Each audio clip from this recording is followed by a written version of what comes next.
Salut, bienvenue. Alors tu connais peut-être ma chaîne pour les vidéos où je parle sur mon canapé, le podcast. Aujourd'hui je vais proposer un format un peu différent. Pendant très longtemps j'ai tiré les cartes et c'est un truc que j'ai un peu laissé de côté parce que je trouve que prédire l'avenir c'est un peu de la manipulation et ça peut être très dangereux parce qu'il y a des gens qui vont s'attacher à ce qu'on va dire alors que c'est juste une possibilité parmi 30 000. Donc j'ai décidé aujourd'hui d'utiliser les cartes d'une autre façon pour répondre à tes questions, les questions que tu te poses sur ce qui se passe aujourd'hui dans ta vie et pour essayer d'apporter un peu plus de compréhension sur ta situation. Et on n'est pas là pour prédire, on est juste là pour révéler des vérités. Alors, le thème d'aujourd'hui c'est pourquoi tu es épuisé sans raison apparente. Tu as sûrement fait des tests, des examens, tu as été chez le docteur, tu as testé les plantes, tu as tout testé et pourtant tu es fatigué et tu n'arrives pas à comprendre comment sortir de cet épuisement. Donc aujourd'hui, on va parler de ça. Ça va pas parler à tout le monde évidemment. Donc si tu tombes sur cette vidéo, c'est peut-être pour toi, mais si ça résonne pas du tout, c'est que c'est pas pour toi et tu pourras regarder la prochaine. Alors, pourquoi tu es épuisé ? Alors les premières cartes qui sont sorties, c'est le conditionnement et l'intégration.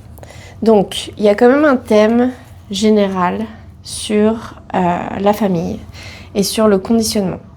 Donc, moi, ce que je vois et ce que je pense et ce que je vais pouvoir t'expliquer, c'est que tu as vécu sûrement toute ta vie conditionnée, loyale, dans le sens où c'est pas forcément super explicite, c'est pas forcément comme ça que tu te le dis.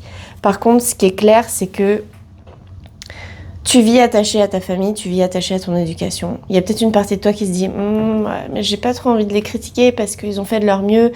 Oui, ils ont sûrement fait de leur mieux, mais ça n'empêche pas que tu as été mise dans une case, mise dans une boîte et qu'il y a un attachement au passé aujourd'hui qui est un attachement à tes conditionnements, un attachement à cette case dans laquelle tu as grandi. Ça peut faire partie des raisons pour lesquelles tu es épuisé. Parce qu'en fait, tu vis contre toi. Tu vis dans le programme de quelqu'un d'autre et pas dans celui qui est toi, celui qui est vrai pour toi.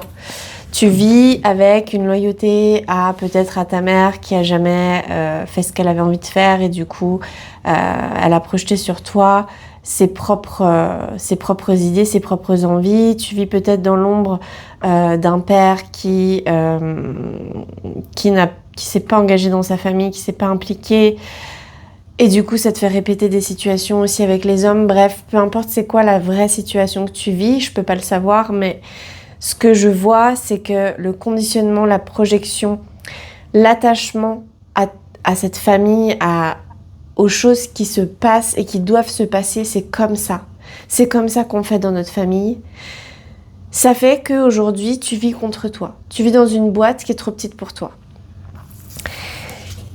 Et il y a un peu de culpabilité là-dedans. Parce que sûrement qu'au fond de toi, tu sens que tu veux autre chose. Mais tu ne te l'autorises pas.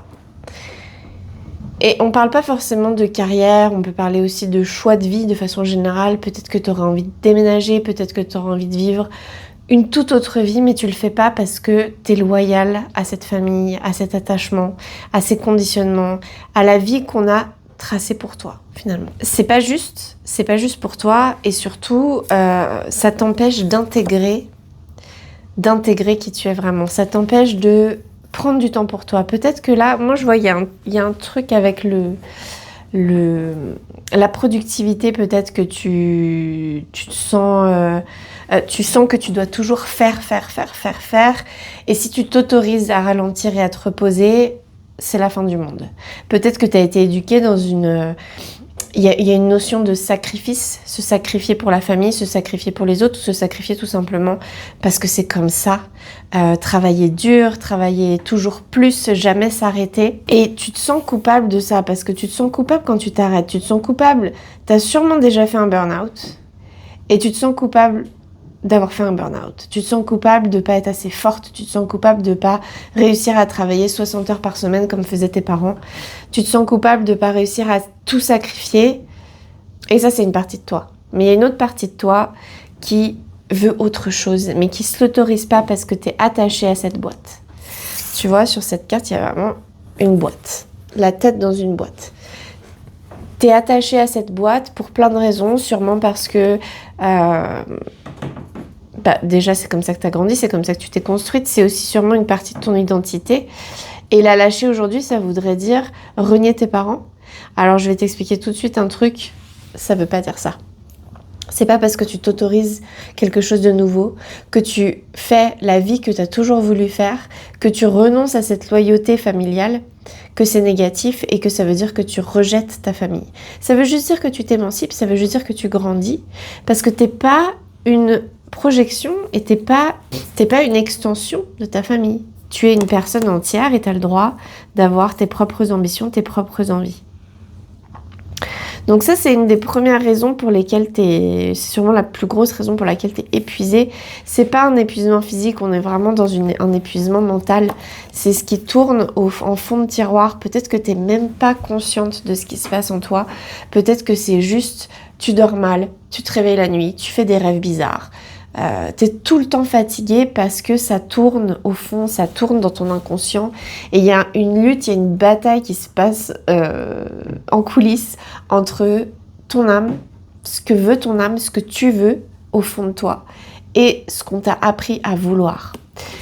Et donc tu vis vraiment un programme qui n'est pas le tien. Et donc comme un ordinateur, vivre un programme qui n'est pas le nôtre, c'est-à-dire je sais pas, tu mets un programme de Mac sur un PC, ça va jamais marcher. Donc tu tournes sur un programme qui n'est pas fait pour toi et ça t'épuise, ça te draine toute ton énergie, forcément. Donc ça, c'est la cause racine. Si ça te parle pas du tout, genre vraiment si c'est... Voilà, c'est que soit c'est pas le bon moment, que t'es pas prête à entendre ça, soit c'est juste pas un tirage pour toi, donc passe ton chemin et tu pourras revenir une autre fois pour une autre vidéo. Ensuite, par rapport à ton épuisement, moi je vois qu'il y a un choix à faire. Il y a un choix à faire et c'est peut-être juste, c'est peut-être une image là dans le sens où tu as un choix à faire entre toi et les autres. Mais je pense qu'il y a aussi un choix concret, c'est-à-dire que là en ce moment peut-être tu es en train de vivre une situation où tu dois choisir. Tu dois choisir entre deux opportunités, tu dois choisir entre deux personnes, tu dois choisir entre toi et une autre personne. Tu dois prendre une décision importante et c'est difficile. Je vois qu'il y a du conflit, t'as fait des listes pour et contre et t'arrives pas à te décider. Et là, je vais te donner un conseil par rapport à ça.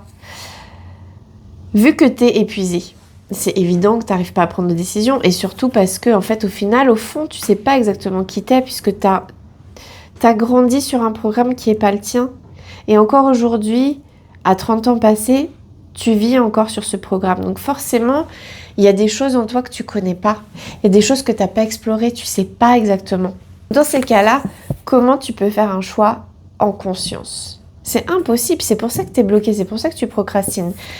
Donc, le conseil ici, c'est que on a eu la carte du maître. Peut-être qu'il y a quelqu'un dans ta vie, quelqu'un auquel t'as pas encore pensé peut-être, ou au contraire, quelqu'un qui est arrivé comme une bénédiction, mais tu te méfies encore. Quelqu'un qui est plus avancé, qui a fait des choix, qui a coupé des ponts, qui a fait ce travail déjà avant toi, et qui pourrait t'aider, qui pourrait te guider. C'est un maître, c'est vraiment quelqu'un qui a maîtrisé ça. Et qui le maîtrise encore aujourd'hui. Et c'est peut-être qu'il y a même quelqu'un que tu juges en te disant « Oh là là, t'as vu, putain, il fait ça, blablabla. » Mais en fait, au fond, si tu juges, c'est parce que tu envies un petit peu ça. Au fond, peut-être que toi aussi, t'as envie de faire ça. Donc, cette personne, elle peut t'aider à choisir, elle peut t'aider à mettre de l'ordre dans tes idées. T'as pas besoin de raconter ta vie. Moi, je vois bien un formateur, un professeur, quelqu'un qui enseigne. Donc c'est peut-être quelqu'un dans la sphère spirituelle, c'est peut-être un thérapeute, ça peut être ce genre de figure qui pourrait t'aider à faire ce choix. Évidemment, j'ai eu aussi la carte de la foudre et je pense que ce qui t'épuise, t'as sûrement des problèmes d'estomac ou de foie, t'as des problèmes de digestion, peut-être des brûlures, peut-être du reflux, ce genre de choses, et ça aussi, ça te fait te réveiller la nuit. La colère. On dirait que la colère, c'est vraiment une émotion compliquée pour toi. C'est une émotion que tu ressens. tu la ressens. Tu la ressens, mais tu l'assumes pas vraiment. Peut-être que dans ta famille, ça a été un truc diabolisé, comme c'est souvent le cas. On se met pas en colère, c'est pas joli de se mettre en colère. Nous, les femmes, dans notre société, on a été vraiment conditionnées à vraiment pas du tout assumer notre colère, à penser que la colère c'est moche, qu'il faut absolument la supprimer, qu'il faut la gérer, la contrôler. La colère c'est sain. La colère c'est une émotion qui te dit qu'il y a quelque chose qui va pas. C'est une émotion qui te dit là tu es contre toi. Là tu te laisses marcher sur les pieds. Là il y a quelque chose qui va pas. Être en colère, c'est sain. Alors, je dis pas qu'il faut être en colère H24 contre tout le monde et hurler et casser des assiettes et brûler la maison, évidemment non. Mais se mettre en colère et exprimer sa colère surtout, parce que se mettre en colère pour être en colère, ça sert à rien. L'exprimer, l'évacuer, la bouger et s'en servir comme moteur, s'en servir comme de l'essence dans la voiture, c'est la chose qui fait tourner le moteur. S'en servir, ça va t'aider à avancer. Donc là, je dis pas il faut que tu sois en colère contre tes parents, il faut que tu sois en colère, pas du tout. Mais t'as de la colère qui est coincée.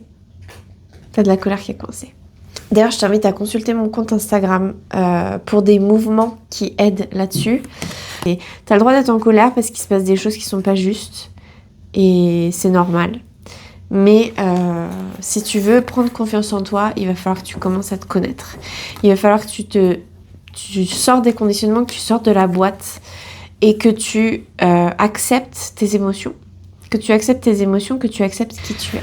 Voilà, j'espère que ça t'a parlé. N'hésite pas à me le dire en commentaire, n'hésite pas à mettre des likes, à t'abonner parce que ce genre de vidéos, je vais en faire encore plein.